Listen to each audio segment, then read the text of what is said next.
ಜೋಶಿ ಕಚೇರಿ ಎದುರು ಅನಿರ್ದಿಷ್ಟಾವಧಿ ಧರಣಿ ಆರಂಭ.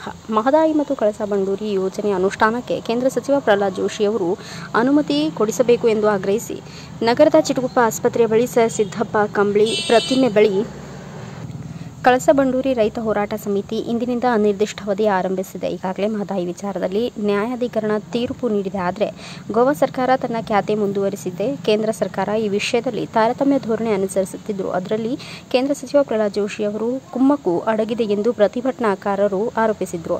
ನಿರಂತರ ಧರಣಿ ಸತ್ಯಾಗ್ರಹಕ್ಕೆ ಕಳಸಾ ಬಂಡೂರಿ ರೈತ ಹೋರಾಟ ಸಮಿತಿ, ಕರ್ನಾಟಕ ರಾಜ್ಯ ರೈತ ಸಂಘ ಮತ್ತು ಹಸಿರು ಸೇನೆ, ಎಐಟಿಸಿ, ಕಟ್ಟಡ ಕಾರ್ಮಿಕರ ಸಂಘಟನೆ, ಆಟೋ ಚಾಲಕರ, ನಿವೃತ್ತ ಶಿಕ್ಷಕರ, ಕೃಷಿಕ ಸಮಾಜ, ಪಕ್ಷಾತೀತ ಹೋರಾಟ ಸಮಿತಿ ಸೇರಿದಂತೆ ಅನೇಕ ಸಂಘಟನೆಗಳು ಬೆಂಬಲ ನೀಡಿವೆ ಎಂದು ಹೇಳಿದರು. ಪ್ರತಿಭಟನೆಯಲ್ಲಿ ಕಳಸಾ ಬಂಡೂರಿ ರೈತ ಹೋರಾಟ ಸಮಿತಿ ಅಧ್ಯಕ್ಷ ಸಿದ್ದು ತೇಜಿ, ಸಂಘಟನೆ ಉಪಾಧ್ಯಕ್ಷ ಬಾಬಾಜಾನ್ ಮುದೋಳ್, ರೈತ ಸಂಘಟನೆ ಜಿಲ್ಲಾಧ್ಯಕ್ಷ ರವಿ ಕಂಬಳಿ, ಬಿಎಂ ಹಣಸಿ, ರಾಜು ನಾಯಕ್ವಾಡಿ, ಕುಮಾರ್ ಹಕಾರಿ, ಮಹಿಳಾ ಸಂಘಟನೆ ಮಾಣಿಕ್ಯ ಚಿಲ್ಲೂರ್, ಬಿಎ ಮುದೋಳ್, ಆಟೋ ಚಾಲಕರ ಸಂಘದ ಹನುಮಂತಪ್ಪ ಪವಾಡಿ, ರಮೇಶ್ ಭೋಸ್ಲೆ, ಎಸ್ಬಿ ಪಾಟೀಲ್ ಸೇರಿದಂತೆ ಅನೇಕರು ಉಪಸ್ಥಿತರಿದ್ದರು.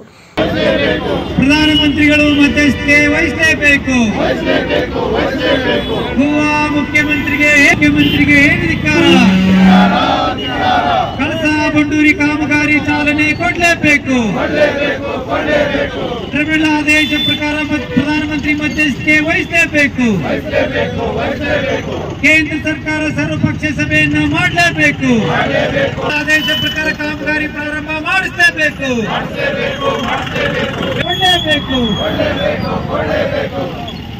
ಬಂಧುಗಳೇ, ಇವತ್ತಿನ ಬಾಬಾಜಾನ್ ಮುದೋಳ್ ಅವರು ಮತ್ತು ಇವತ್ತಿನ ದಿವಸದಿಂದ ನಾವು ನಮ್ಮ ಉತ್ತರ ಕರ್ನಾಟಕದ ಮುಖ್ಯವಾಗಿ 3 ಜಿಲ್ಲೆಗಳಲ್ಲಿ ಕಳಸಾ ಬಂಡೂರಿ ಸಮೇತ ನಿಯತವಾಗಿ ಹೋರಾಟವನ್ನು ಪ್ರಾರಂಭಿಸಿದ್ದೀವಿ.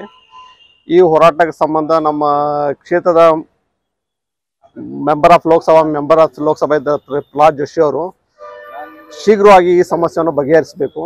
ಮತ್ತು ಈ ಸಮಸ್ಯೆಗೆ ಸಂಬಂಧ ನಾವು ಜನತಾದಳ ಸಂಯುಕ್ತ ಪಕ್ಷದವರು ಕೇಂದ್ರದಲ್ಲಿ ನಾವು ಅಧಿಕಾರದಲ್ಲಿ ಇದ್ದ ಕಾರಣ, ನಮ್ಮ ಇಬ್ಬರು ಮಂತ್ರಿಗಳು ಕೇಂದ್ರ ಮಂತ್ರಿಮಂಡಲದಲ್ಲಿ ಇದ್ದ ಕಾರಣ ಅವ್ರಿಗೆ ನಾವು ನಮ್ಮ ಪಕ್ಷದ ವತಿಯಿಂದ ಈ ಸಮಸ್ಯೆಯನ್ನು ಬಗೆಹರಿಸಲಿಕ್ಕೆ ಲೋಕಸಭೆಯಲ್ಲಿ ಧ್ವನಿಯನ್ನು ಎಬ್ಬಿಸಬೇಕಂತ ಹೇಳಿ ನಾವು ಈ ಸಂಬಂಧ ಅವರಿಗೆ ಒಂದು ಮನವಿ ಮಾಡ್ತೀವಿ. ಹಾಗೂ ನಮ್ಮ ಪಕ್ಷದ ವತಿಯಿಂದ ಅವರಿಗೆ ಒಂದು ಮನವಿ ಪತ್ರವನ್ನು ನಾವು ಶೀಘ್ರದಲ್ಲಿ ರವಾನಿಸುತ್ತೇವೆ ಅಂತ ಈ ಸಂದರ್ಭದಲ್ಲಿ ಹೇಳಿಕೆ ಇಚ್ಛಪಡುತ್ತೇನೆ.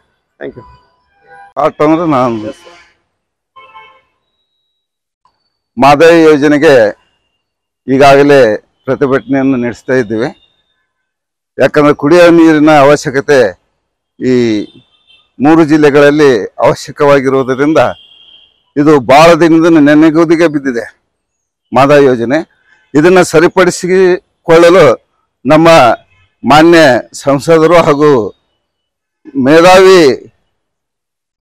ಸಚಿವರಾದಂಥ ಶ್ರೀ ಪ್ರಹ್ಲಾದ್ ಜೋಶಿ ಅವರು ಇದರ ಬಗ್ಗೆ ಬಹಳ ಕಾಳಜಿ ವಹಿಸಿ ಈ ಒಂದು ಉತ್ತರ ಕರ್ನಾಟಕಕ್ಕೆ ಉಪಕಾರ ಮಾಡಬೇಕಂತೇಳಿ ನಾನು ಕೇಳ್ಕೊಳ್ತಾ ಇದ್ದೀನಿ. ಯಾಕಂದ್ರೆ ಇವ್ರಲಿಂದ ಈಗ ಗೋವಾ ಚೀಫ್ ಮಿನಿಸ್ಟರ್ ಕಾಮತ್ ಅವರು ಹಾಗೂ ಇನ್ನುಳಿದ ರಾಜ್ಯದಿಂದ ನಮಗೇನು ಈ ನೀರಿನ ಅನಾನುಕೂಲತೆ ಇದೆ ಅದನ್ನು ಹೋಗಲಾಡಿಸಲು ಪ್ರಧಾನಿಯವರ ಜೊತೆ ಪ್ರಹ್ಲಾದ್ ಜೋಶಿ ಅವರು ಮಾತಾಡಿ ಅಧಿಕೃತವಾಗಿ ಈ ಹುಬ್ಬಳ್ಳಿ ಧಾರವಾಡಕ್ಕೆ ನೀರು ಬೇಕು, ಅದನ್ನ ಹೋಗಲಾಡಿಸಲು ಮಾನ್ಯ ಜೋಶಿ ಅವರು ಶ್ರಮ ಪಡಬೇಕು. ಅವರಿಗೆ ನಾವು ಕೈ ಜೋಡಿಸ್ತೀವಿ ಅಂತೇಳಿ ಈ ಸಂದರ್ಭದಲ್ಲಿ ನಾನು ಹೇಳಕ್ಕೆ ಇಚ್ಛೆ ಪಡ್ತಾ ಇದ್ದೀನಿ. ಬ್ಯೂರೋ ರಿಪೋರ್ಟ್ ಸುಧೀರ್ ಕುಲಕರ್ಣಿ, ಭಾರತ ವೈಭವ news, Hubballi. Thanks for watching. Read, discuss and debate with editor Dr. Yan Prashant Rao. Wanted reporters in print, digital and visual media for Bharat Vaibhav Daily Newspaper, BV News 5 Channel and BV Fast Web News from all the talukas of Karnataka, Goa and Maharashtra. If interested, send your resume to 9019229369.